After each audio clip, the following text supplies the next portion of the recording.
Howdy guys, it's Millipedal, and Pepper. and today we're going to be talking about the different sentient and feral species in the Underworld, along with some social hierarchies and behaviors within each species.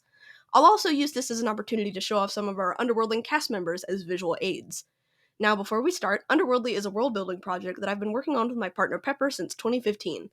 If that's something you'd take interest in, I'm currently in the process of constructing a wiki, and I also have posts about the series on my Instagram and my newly created Twitter, all of which is linked in the description.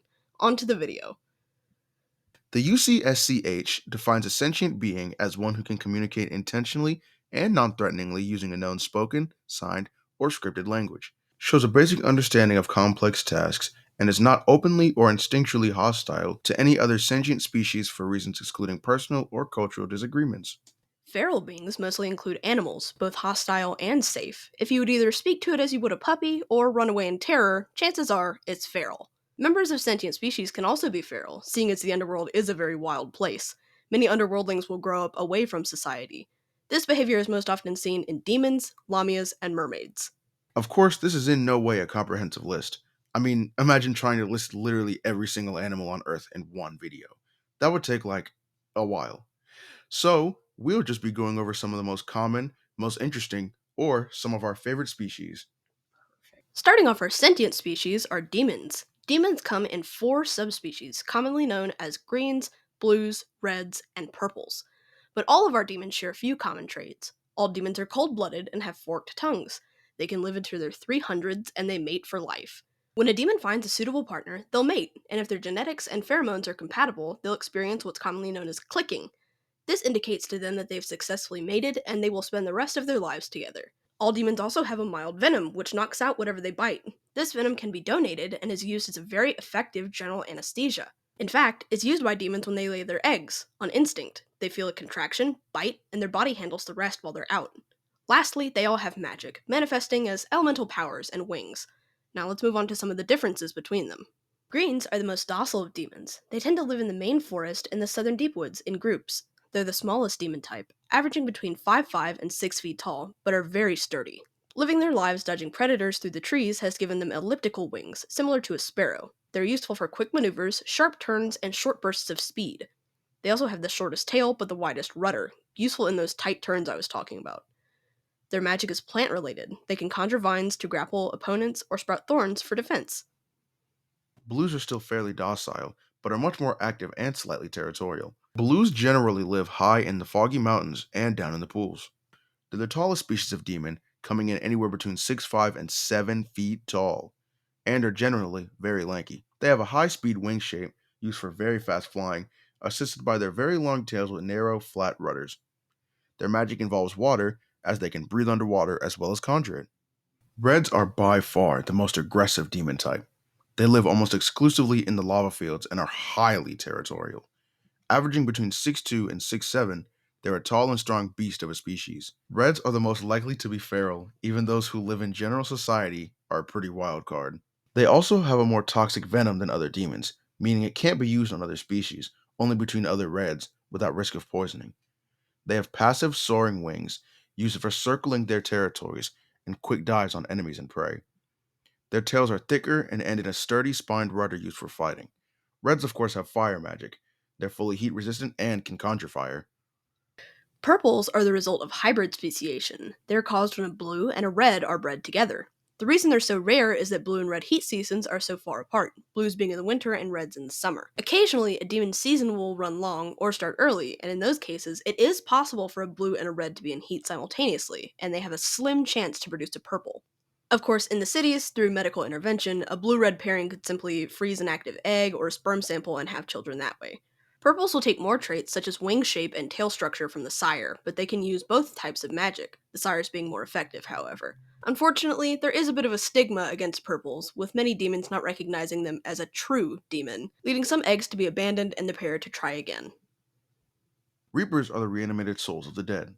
They're flagged by the system during screening and are essentially sold into servitude to a keeper. They are typically selected for the turmoil that they face during their lives and or an early or traumatic death. All Reapers are characterized by their sickly pale skin and black hair, as well as their sharpened teeth, most likely an aesthetic choice made to distinguish living humans from Reapers. Reapers are put through grueling training by their keepers to help them sharpen their combat skills, as well as their newfound powers and abilities. Why would the Grim Reaper ever need to fight somebody? Beats me. If Keepers deem it necessary, who are we to judge? Reaper powers include teleportation, floating, invincibility, intangibility, and the ability to create portals, usually assisted with their trademark scythe. Reapers can be killed, but they'll be brought back to life a few minutes later to their keeper. Children bared by the keeper are not immortal, unless they enter a contract with a keeper. When they aren't being put through the ringer by their keeper, they're harvesting souls. Contrary to popular belief, Reapers don't kill people themselves. Instead, they receive a list from their heaven port of who is destined to die that day. Then they go and retrieve the souls after the fact. Most Reapers can collect about 8 souls a day, spending quite a while assisting each person with their transition from life to death. Speaking of keepers, as the name states, they occupy and keep reapers in a sense. Their purpose is to find good reaper candidates and employ them, acting as a sort of home base. Keepers hold the title of the strongest underworld born species, being able to shift and shape their bodies to their will. They have reality bending physical forms, choosing a place to reside and spreading their being out into a home for themselves. They also have a pocket dimension of sorts within themselves that can be used to store anything, even people. They have many of the same powers as Reapers, along with their own terrifying strength. However, don't let any of that alarm you. Most Keepers are carefree, and in some cases, lazy. Both of these traits result in a lot of Keepers sending their workers into less than survivable dangers. Reapers often question their keepers about these missions, and they're met with a gentle, sometimes cold reminder of their contracts. Keepers feel no need to be threatening, but have no problem putting their employees in their place. Each keeper has their own unique uniform, color, and emblem used to distinguish their own reapers. These uniforms contain universal markings on the sleeves to indicate their rank. Slimes are the founders of the UCSCH and one of the most civilized species in the underworld. They have the lowest number of feral individuals and generally run the major cities of the underworld. Slimes are a type of single celled amoeba. They come in blue, like me, green, and red, exclusively in the lava fields, and can have one or two eyes. They have a very thick cell wall, making it difficult to pierce or harm them. They can also liquefy their bodies, making an easy escape from predators even if they've already been consumed. Slime reproduction is pretty interesting. Female slimes will take the genetic material and choose to either leave it alone or absorb it and pretty much instantly squirt out a baby, which the parents have to dribble and bounce to increase its tensile strength until it can hold a form and begin living as a humanoid. Males, on the other hand, specifically if they're crossbreeding, will deposit some of their material into the female and it will essentially act as a parasite, incubating and growing until it's ready, at some point which it will kind of fall out. Lamias are a more standoffish species. Many other sentient species have a dislike for lamias, even non feral ones. I mean, who wouldn't be a little nervous about a 20 plus foot long snake that's known to kill and eat anything it finds? Sentient llamas, llamas? Sentient lamias, of course, have a very strict stance on this behavior, though, generally agreeing to not eat other sentient species, unless they really, really deserve it. Lamias come in about any morph and subspecies you can imagine, surface type snakes and underworld alike. Constrictors like anacondas and corn snakes, cobras like king cobras and ringnecks, and vipers like rattlesnakes and gaboon vipers. All lamias lay eggs, guarding them until they hatch and then abandoning them after. Harpies generally live in the wooded and foggy mountains, the main harpy kingdom being located in the latter. Harpies also come in many types: birds of prey, birds of paradise, owls, parrots, seabirds, you get the idea. The harpy kingdom houses mainly birds of prey and owl types. It's known as almost a black market of sorts. Not all harpies are bad, but for our main region, most are pretty skeptical of them, specifically the harpy archers, a notorious group of thieves headed by their leader, Athens.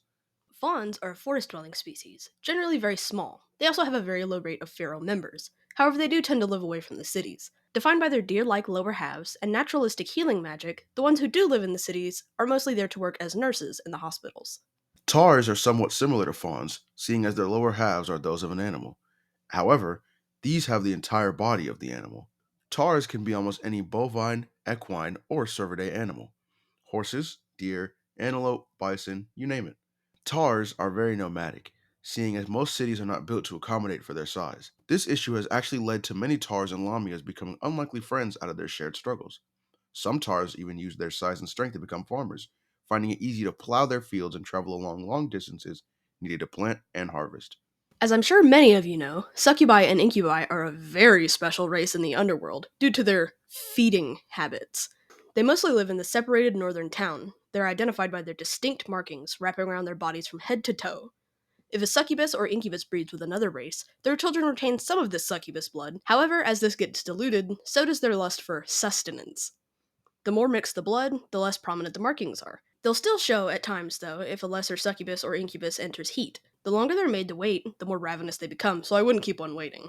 They use their magic to influence anyone they touch, basically the truth-telling cheese touch.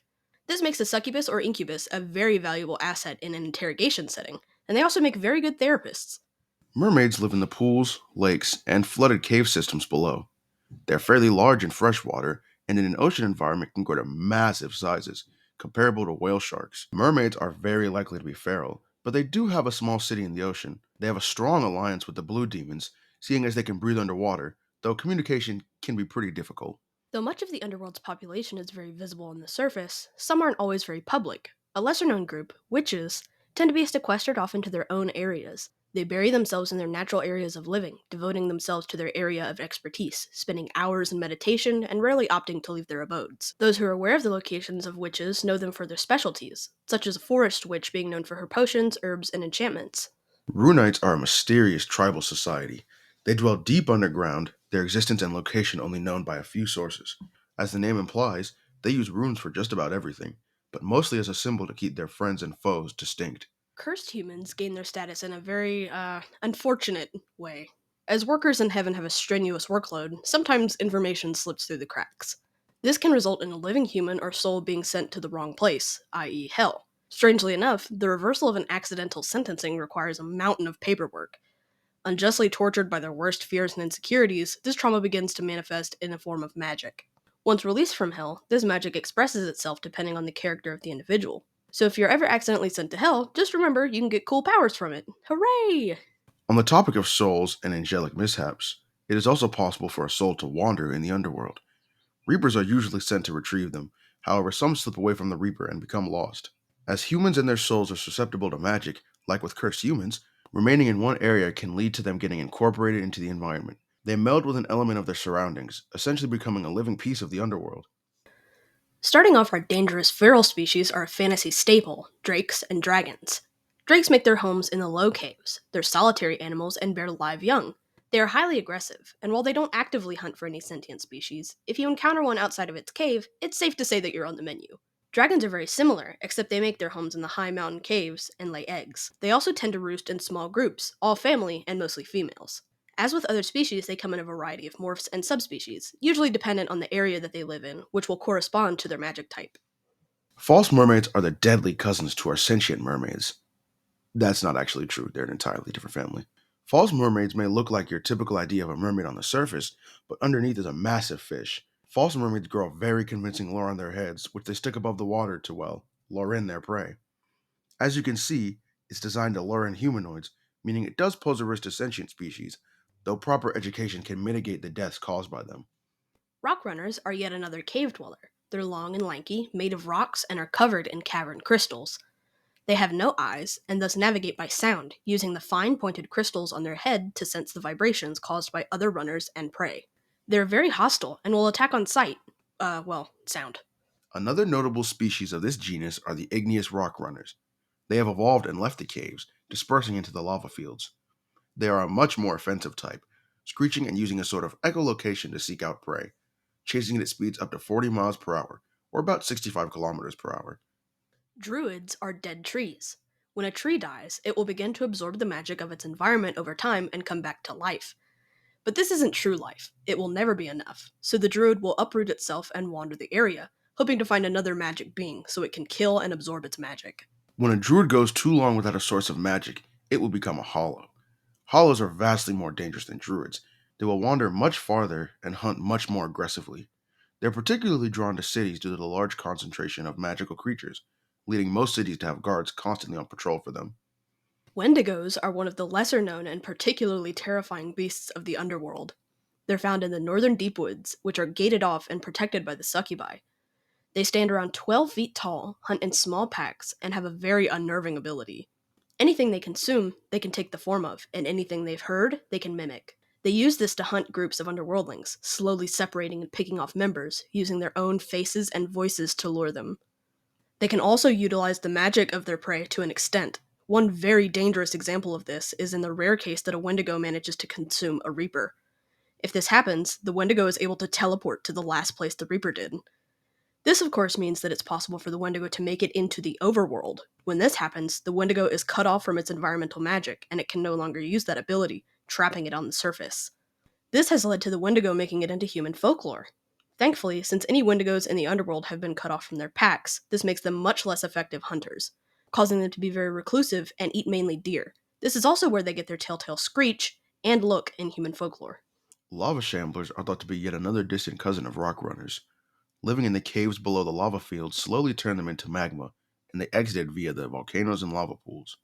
They mainly stay in these pools. However, if they are approached, they'll exit and shamble after whoever disturbed them, vomiting lava towards them. Red demons mess with these guys a lot, so over time they learn to be very hostile towards most beings. Leviathans live in the ocean, and they are very rarely seen.